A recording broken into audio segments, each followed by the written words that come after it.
O projeto, senadora Ana Amélia, objetivo alterar a Lei 11.096, de 13 de janeiro de 2005, que criou o programa Universidade para Todos, com a finalidade de permitir que estudantes estrangeiros sejam, por igual, beneficiados pelo programa. Em sua justificativa, o autor sustenta que uma das deficiências observadas nas universidades brasileiras é o reduzido contingente de estudantes estrangeiros no seu corpo docente, que realmente é uma característica que indica a qualidade da universidade, é o aumento do número de estrangeiros. O nosso é pequeno. Essa circunstância, segundo entende, é traço impróprio em um mundo marcado pelo multiculturalismo e pelo dinamismo dos intercâmbios em todos os aspectos da vida social. Ele alega ainda ao senador Crivella que o número de estrangeiros nas mais respeitadas universidades estadunidenses está por volta de 20% do quadro discente. E na Universidade de São Paulo, que é a melhor de nossas todas, esse índice mal chega a 3%. Lembra, por fim, que a proposição confere prioridade aos candidatos de países africanos e latino-americanos, de modo a fortalecer os laços com as nações vizinhas e promover a integração cultural com os estados africanos. Não foram apresentadas emendas ao projeto no prazo regional. E, após análise por essa comissão, a proposição, como a senhora disse há pouco, segue para a Comissão de Educação, Cultura e Esporte em decisão lá terminativa. Da minha análise, eu quero dizer que compete a essa comissão o exame do mérito, da constitucionalidade e da técnica legislativa. Quanto à forma e adequação constitucional, o projeto não apresenta qualquer vício. Com efeito, de um lado, insere o dispositivo que se quer na lei de regência e, de outro, não exorbita das atribuições legislativas no tocante à matéria. No mérito, a iniciativa é, a vários títulos, meritória. A alteração que se pretende na lei que institui o ProUni vai beneficiar expressivo contingente de estrangeiros de países africanos e latino-americanos, em consequência aos jovens bolsistas e aos seus países e ao Brasil. É, pois, concebível imaginar que, no futuro, a iniciativa lançada pelo senador Crivella produzirá importantes frutos nas relações do Brasil com outros países. No processo de discussão do projeto, o próprio autor recebeu várias contribuições de organismos governamentais brasileiros envolvendo o tema, de cidadãos cientes da importância de se abrigar em nosso sistema educacional pessoas de outras nacionalidades. Assim, apresentou uma sugestão de emenda ao projeto com o intuito de produzir definição mais exata dos beneficiários e dos critérios de escolha, incluindo a seguinte expressão: por esta razão, solicito aos demais senadores o apoio para aprovar esse projeto de lei.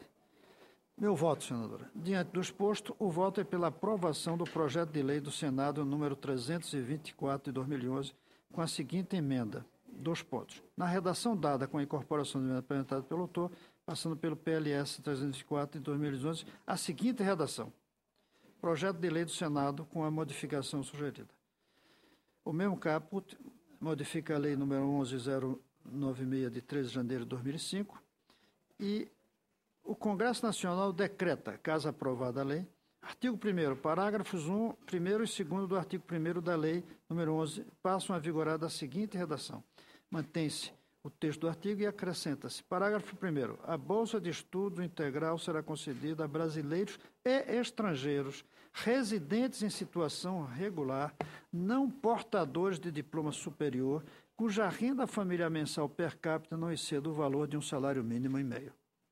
Parágrafo 2º, as bolsas de estudo parciais de 50% ou de 25%, cujos critérios de distribuição serão definidos em regulamento pelo Ministério da Educação, serão concedidas a brasileiros e estrangeiros residentes em situação regular, não portadores de diploma de curso superior, cuja renda familiar mensal per capita não exceda o valor de até 3 salários mínimos, mediante critérios definidos pelo Ministério da Educação.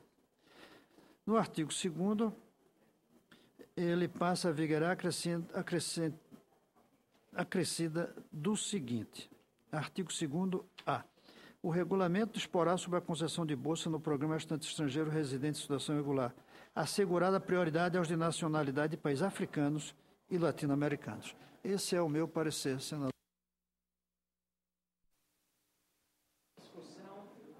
Em discussão, o relatório do senador Cristóvão Buarque. Para discutir, senador Flecha Ribeiro. Senadora Ana Amélia, que preside esta sessão. Senador Cristóvão. O parecer de Vossa Excelência, ele, por si só, já dá os meios para que o plenário da comissão possa aprová-lo. A única preocupação, e é uma consulta que eu faço a Vossa Excelência, é se o programa ProUni, se ele tem recursos suficientes para atender a todos os brasileiros, que haja excedente de recursos para que eu concordo, possamos oferecer a estudantes estrangeiros com prioridade para os africanos e os latino-americanos. Então, havendo recurso para isso, não há por que não atender. É a pergunta que eu faço a Vossa Excelência. Os recursos disponíveis vai depender do governo, do executivo. Nós não temos condições de influir. Agora, aqui está claro que... Mas aqui está claro que a prioridade é aos brasileiros. Havendo recursos excedentes, esses recursos poderão ser usados para bolsistas estrangeiros também. E eu espero que o governo aumente o valor do ProUni. Eu quero dizer que a concepção do ProUni surgiu em 2003. Só foi aprovado em 2005. E houve uma modificação fundamental e lamentável, embora, como estava, tiraria muitos votos para o governo.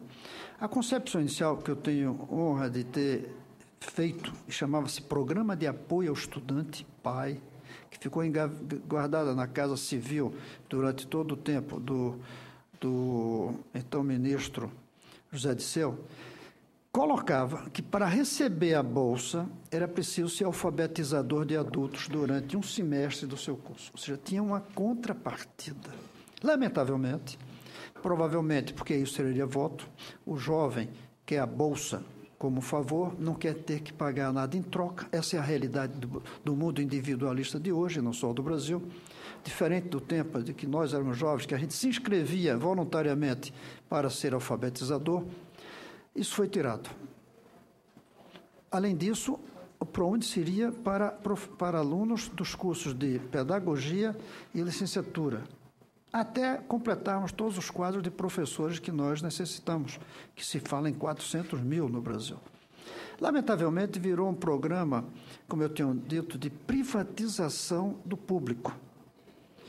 Em vez de visar resolver um problema público, a gente visa beneficiar o interesse privado do bolsista, em vez de usar o bolsista para resolver um problema do Brasil, estudando aquilo que o Brasil precisa e dando sua contribuição. A gente corre o mesmo risco em um programa formidável, que chama-se Ciências Sem Fronteira. Formidável. É uma maravilha o Brasil mandar estudante fora. Mas está sendo visto como benefício ao estudante, e não como benefício para formar um jovem e tirar dele aquilo que ele vai trazer para o Brasil com a sua formação. Tem havido uma privatização dos programas públicos no Brasil. Essa é uma deficiência que eu acho da concepção do atual governo, que ontem se tentou até mudar algumas coisas no Bolsa Família, que também está sendo assim. Meu projeto, senador, de que colocaria como condição para receber a Bolsa Família naquele mês os pais irem à escola, pelo menos uma vez por ano, devia ser a todo mês. O governo não deixou ser aprovado na Câmara, não deixou. Na última comissão, eles conseguiram impedir. Porque eu fui falar com a ministra, coisa, aliás, que eu não faço, é andar nessa esplanada visitando o ministro. Fui, nesse caso eu fui. E ela disse que a gente ia sacrificar os pobres. E na escola do filho, não é sacrificar nem filho, nem rico, nem pobre. É uma obrigação de pobre e de rico ir à escola. E colocou-se que eles têm que trabalhar. Coloque-se de noite, coloque-se no sábado. Passamos uma lei dando um dia para que eles compareçam à escola, se for o caso, mas não fazer como se fez. É que a Bolsa Família não foi vista como um programa para que as crianças dos pobres estudem, porque o Brasil precisa, mas como um favor aos pobres. Essa é a trágica privatização das políticas sociais no Brasil nos últimos anos. O ProUni devia ter uma cobrança desses alunos, ou seja, qual o curso que interessa ao Brasil, ou que eles dêem uma contrapartida, que naquele momento era durante um semestre, 6 horas por semana, só, de alfabetizador de adulto. Já teríamos resolvido o problema do analfabetismo, em vez, como aconteceu no ano anterior, aumentou o número. Então, essa é a resposta, senador. Prioritariamente para os brasileiros. Agora, o jovem residente que tem pais estrangeiros e que nasceram fora, eles já são brasileiros, eles vão ficar aqui. E interessa a gente que eles sejam formados e graduados, até porque vão pleitear, provavelmente, a naturalidade brasileira. Mais uma manifestação, senador Flecha? Senadora Ana Maria, eu quero concordar com o senador Cristóvão e dizer que, priorizando os brasileiros, não temos por que não aprovar, desde que haja recurso suficiente. E concordar com ele de que deve ser cobrado do beneficiado algo em torno de retorno para o país, ou algum tipo de trabalho como ele propõe. E lamentar, senador Cristóvão Buarque, que o Bolsa Família e os programas sociais deste governo são usados como programas eleitoreiros. Essa que é a verdade. O senador Aécio Neves está com um projeto tramitando, me parece que foi aprovado ontem na Caixa, de transformar o Bolsa Família em política de Estado, para evitar esse curral eleitoral que antigamente era feito no Nordeste brasileiro e hoje, lamentavelmente, é feito pela exploração dos miseráveis. Então, vamos acabar com isso, transformando em política de Estado e não de um partido. Eu queria, senador Cristóvão, cumprimentado pelo debate aberto, o questionamento procedente do senador Flecha Ribeiro, porque em outras áreas, não só na área da educação, do ensino superior, estamos falando do ensino superior, que é o caso ProUni, para o ensino superior, mas há uma dificuldade da população em entender que o governo cria alguns programas que são necessários para financiar países amigos e, enquanto nós aqui carecemos de muitas demandas, temos demandas não atendidas, represadas sob a alegação de falta de recursos. Então, essa questão de você dar uma atenção prioritária aos estudantes brasileiros que recorrem ao ProUni, ela é fundamental. A sua explicação, para mim, foi, já na abertura, o senhor fez um preâmbulo, porque a gente que convive com muitos brasileiros que moram no exterior e cujos filhos estão em escola, seja na França, seja nos Estados Unidos, na escola pública, são abertos lá a escola pública que é para todos e democratizada. Agora, no ProUni, não, é diferente o sistema do ProUni. E eu também concordo com o senhor. Hoje, as nossas universidades públicas, especialmente, estão, em geral, com a maior ocupação das vagas por alunos de maior poder aquisitivo.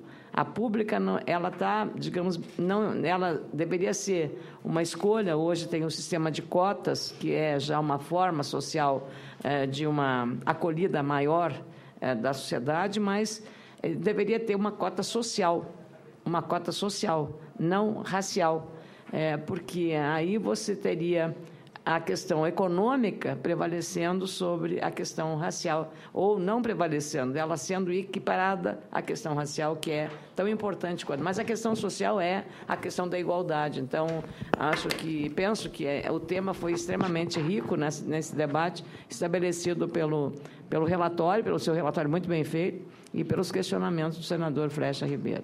Mas com prazer... Vamos tirar proveito daqui para debater esses assuntos. Primeiro, se a gente colocar o critério como corte social, a gente está vendo o benefício como sendo para aquela família e não para o país. Se o que a gente quer é um benefício para o país, se o filho do mais rico brasileiro quiser estudar a cura do câncer, a gente tem que cobrar imposto alto para esse cara, inclusive sobre a fortuna dele, mas não cobrar para que o filho dele estude. Agora, se ele quer uma profissão que o país não está precisando, aí realmente eu acho que não tem porque a gente está dando nenhum subsídio. Aí eu discuto até o subsídio na própria universidade estatal. Se está sobrando uma determinada profissão, por que é que o Estado, a nação, o povo vai gastar dinheiro para financiar esse curso, mesmo que seja de um pobre? Então, a ideia da cota social tem essa deficiência, quer dizer, a gente quer beneficiar a família e não o país inteiro. A outra é que, se a gente for pela cota social, raros pobres, vários vão ser beneficiados, porque no Brasil tiramos 13 milhões que são analfabetos. Tiramos 70 milhões que não terminaram o ensino médio, que a gente não vai dar bolsa para estudar na universidade se não fez o ensino médio. Os que fizeram e que estão entrando, 40% não sabem ler e escrever direito. 40% dos que estão hoje nas universidades. Então, a ideia, a meu ver, tem que ser a cota racial por outras razões, não por razões sociais. E a cota do interesse do curso, isso sim, do interesse do curso. Esse é um ponto. O outro ponto é sobre os programas. Eu não vou usar a palavra forte de que são eleitoreiros. Agora, estão tirando proveito da necessidade social para ter voto. Isso daí é verdade. De certa forma, merece o adjetivo. Já disse eleitoreiro.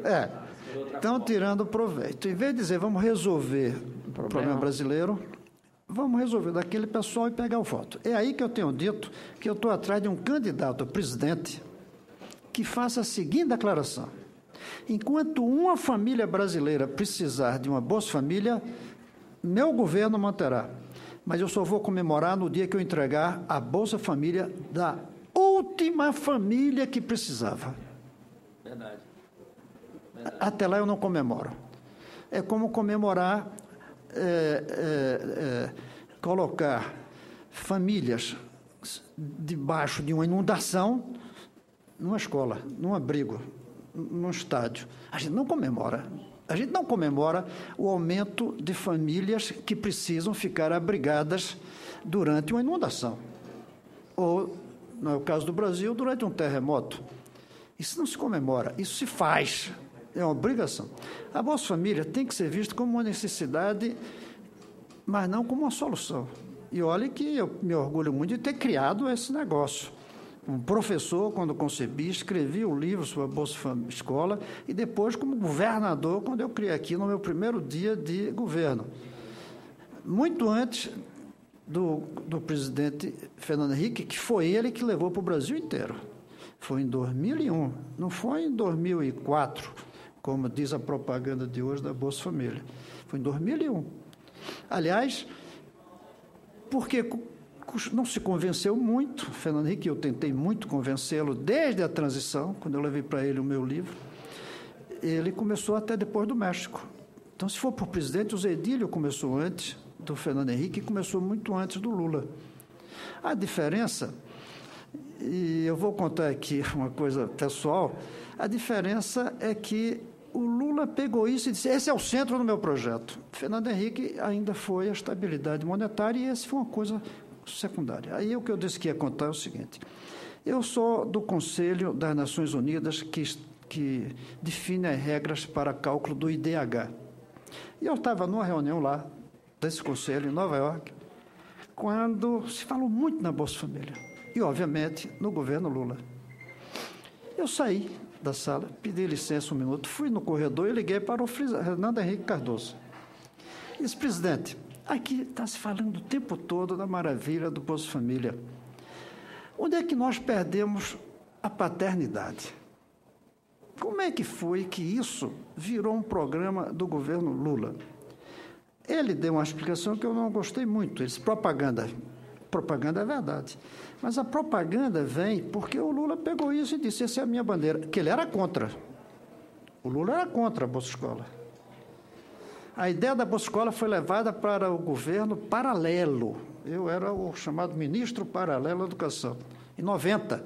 E foi retirado do documento.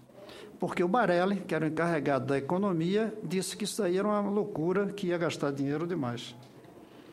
Foi tirado.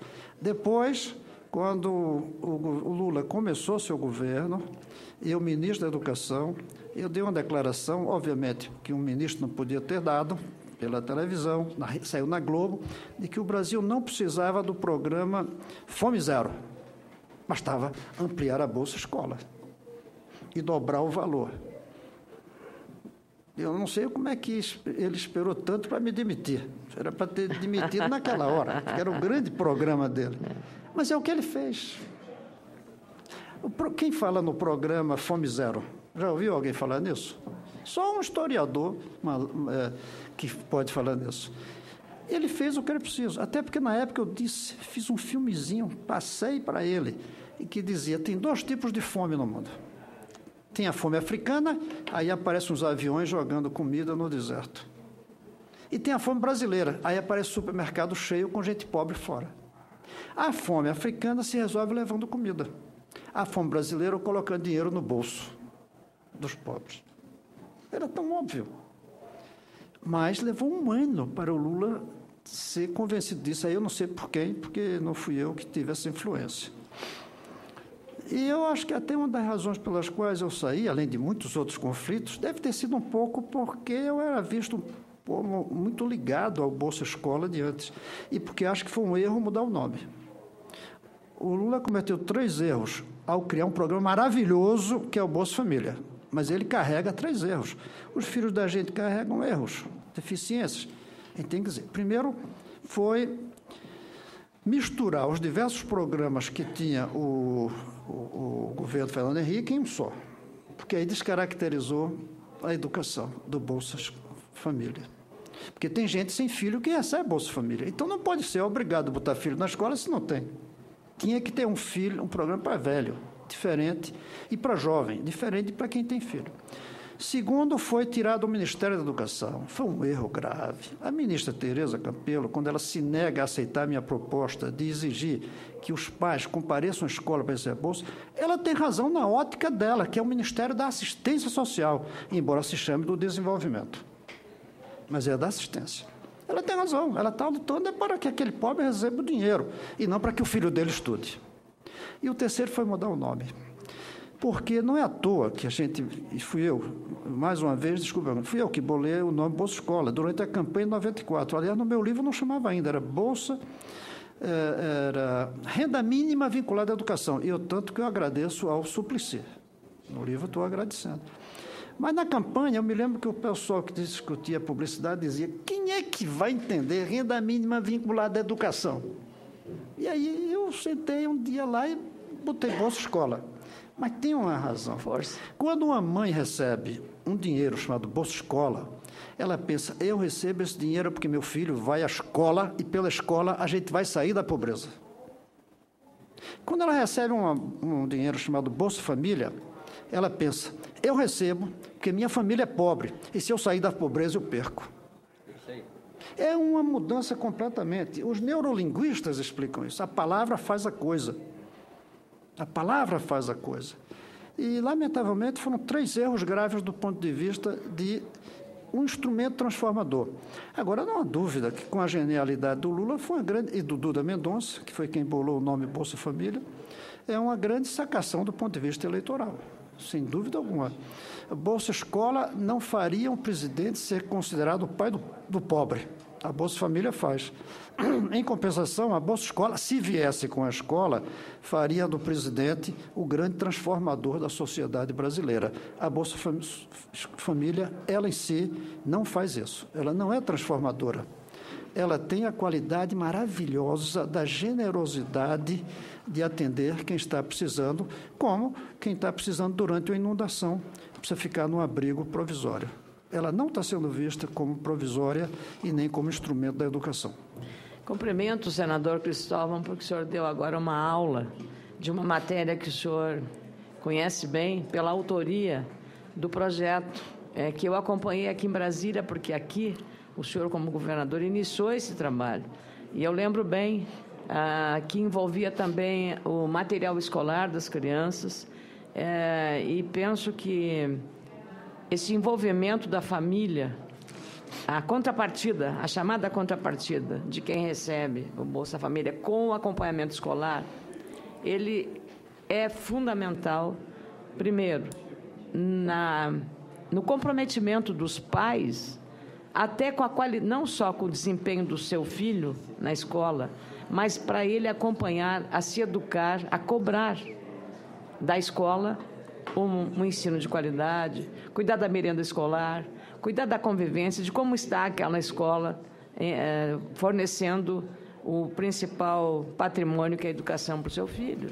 Então, nós estaríamos juntos também criando uma cidadania mais cuidadosa em relação à própria sociedade, e ela estaria melhor. Inclusive, naquela sua tese, que é fantástica, que é a questão da alfabetização, de melhorar os níveis do ensino e da qualidade, porque tudo começa na alfabetização, tudo começa no ensino fundamental. As deficiências hoje de alunos que, no próprio Ciências Sem Fronteira, estão encontrando dificuldades, vêm da origem, da base, né, desse fundamento que Vossa Excelência tem tanto se dedicado a isso. Então, parabéns, eu acho que nós tivemos uma aula, né, senador Flecha, sobre esse programa social com uma visão, eu diria, muito séria, não é uma visão de arrasa quarteirão, de crítica, não, nós reconhecemos todos os grandes benefícios, mas também, como muito bem apontou o senador Cristóvão, os detalhes do seu aperfeiçoamento, caso tivesse mantido a proposta original do Bolsa Escola. As palavras têm força, de fato, muita força, mas, para mim, escola tem uma força muito grande, tanto quanto família. Família são mais pessoas, né? Eu queria pedir, para fazer justiça uma coisa. A ideia da Bolsa Escola foi publicada com o nome de Renda Mínima para a Educação em 87. Em 92, foi eleito em Campinas o prefeito Granda. Isso. E me chamou para ir conversar com ele, dizendo que tinha conhecimento da ideia e queria implantar. Foi o primeiro, digamos, executivo no Brasil que se interessou por isso. E estive lá fazendo palestra e tudo. No fim, começamos juntinho, porque ele levou 2 anos para preparar tudo. Começamos juntos. Aí já foi em 95.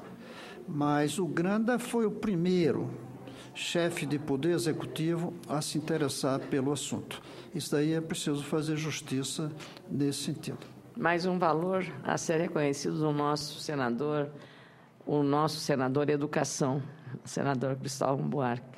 Eu acho que fomos muito felizes, né, no rico debate, e eu queria, então, imaginar que está esgotada a discussão da matéria.